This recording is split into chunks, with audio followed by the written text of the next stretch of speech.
দুইজন মহিলা মানুষ এই দাববাব চালাইতেছে, দেখতে পারবেন তারা কত স্পিডে গাড়ি চালায়। উটের পিঠে থেকে এই তিনটা বাচ্চা নামতেছে। আসলে এখানে কত সুন্দর পরিবেশ, আর এই বাচ্চাগুলোর সাথে সাথে অনেক বড় মানুষও এইভাবে উটের পিঠে চড়ে ঘুরতেছে এইখানে। আসসালামু আলাইকুম বন্ধুরা, সবাই কেমন আছেন? আশা করি সবাই ভালো আছেন।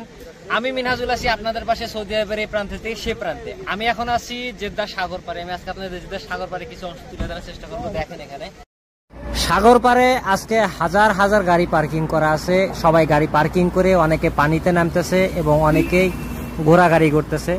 তো এই জায়গাটা কোথায় হয়তো আপনারা অনেকেই দেখছেন, এই পাশের এই যে পাওয়ার প্লান্ট বা বিদ্যুৎ উৎপাদন কেন্দ্র দেখতে পাচ্ছেন, এইটা জেদ্দার একদম দক্ষিণাঞ্চলে। এই পরিবেশটাতে খুব ভালো লাগতেছে, এত সুন্দর পরিবেশ। আসলে এদের একটা বন্ধে থাকে, এদের বন্ধেতে আমাদের এরকম ঘোরাঘুরির একটা জায়গা। যদিও জেদ্দা শহর থেকে অনেকটা দূরে, আমরা গাড়ি নিয়ে আসছি অনেকখানি দূরে। এখানে আমরা আসছি আজকে 3 জন বেড়াইতে আসছি, এখানে আরো 2 জন আছে। এই জায়গায় প্রায় 5 থেকে 7টা উটের এরকম সাওয়ারি আছে। অনেকেই এই উটে উঠে ঘোরাঘুরি করতেছে। তো এখন এই জায়গায় উটটা বসলো, এখন ওই যেখানে 2 জন আছে ওনারা ভাড়া কন্ট্যাক্ট করতেছে। ভাড়া কন্ট্যাক্ট করেই হয়তো এই উটে ঘোরাঘুরি করবে। 2 জন মানুষ বসতে পারে, আর বাচ্চা হলে 3 জন বসা যায়। এখানে উট আছে, ঘোড়া আছে, এরপরে মোটরসাইকেল আছে।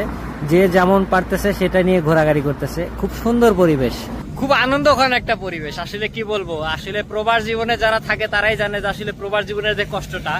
এই প্রবাস জীবনের কষ্টের মাঝে যখন একটু বন্ধ থাকে তখন এই ঘোরাঘুরি। আর কি বলবো, দেখেন এখানে সবাই এতটা আনন্দ ফুর্তিতে মাথায় আছে, দিকেই শুধু আনন্দ আর আনন্দ। ঈদ মানেই আনন্দ, সেটা এখানে আসলে বোঝা যায়। আসলে প্রবাসীরা এত কষ্টের মাঝেও একটু আনন্দ খুঁজে বেড়ায়। সন্তানের সুখে বাবা অনেকটাই সুখী হয়। এখানে দেখেন একজন বাবা তার মেয়েকে নিয়ে এই উটের সাওয়ারিতে ঘুরতেছে।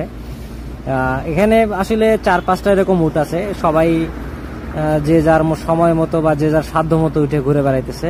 এ পাশে দেখতে পাচ্ছেন এই যে ঘোড়াতে কেউ ঘুরতেছে, এই পাশে এই যে ঘোড়া, এরকম প্রায় 7-8টা ঘোড়া আছে। এরপরে কিছু দাব্বাব বা মোটরসাইকেল, যেটাই আমরা যে নামে চিনি। আর এই পাশটা যদি দেখাই, দেখেন এখানে একদম সাগর পাড়ের ভিতরে সবাই পানিতে নেমে পড়ছে। দেখতে পাচ্ছেন অনেক মানুষ এখানে পানিতে নামছে। এখন সূর্য ডুবে যাওয়ার অবস্থা, দেখতে পাচ্ছেন সূর্যের অবস্থা। হয়তো বা আর 20-25 মিনিট বা আধা ঘন্টার মধ্যেই আমাদের সূর্য ডুবে যাবে। কত সুন্দর পরিবেশ, মাশাআল্লাহ। এই হলো সাগর পাড়ের অবস্থা। কয়েক হাজার মানুষ এখানে উপস্থিত আছে এবং সাথে দেখেন এই পাশে গাড়ির লাইন লেগে আছে। গাড়ি পার্কিং এ দেখতে পাচ্ছেন প্রচুর পরিমাণে গাড়ি পার্কিং করে সবাই এই সাগর পাড়ে ঘুরতে আছে। যেদিকে তাকান যায় শুধু গাড়ি আর গাড়ি।